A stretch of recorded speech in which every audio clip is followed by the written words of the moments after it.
This time, double stick naman tayo, no? Ito yung ating redonda, no? Nakapatong na rito sa balikat at saka na dito sa baywang yung kaliwang stick. So, ito yung unang palo natin. Diagonal, 1, 2, tapos diagonal, ulit, reverse, pasok sa kilikili. Tatlo siya, 1, 2, 3. Hanggang ma-perfect na siya, puro temple. Temple, tapos temple, reverse yan, no? Temple pa rin. Sa kaliwa naman temple, temple, tapos temple.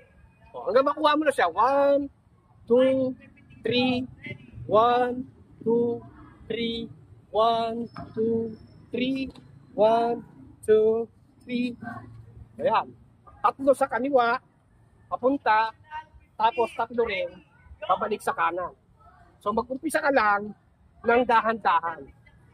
Hanggang sa makuha mo na yung flow, hanggang sa bumilis ka na ng bumilis.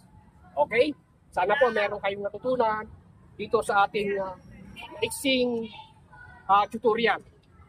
Isa-isa lang natin para meron po kayong makukopya. Hanggang sa bumilis ka na ng bumilis.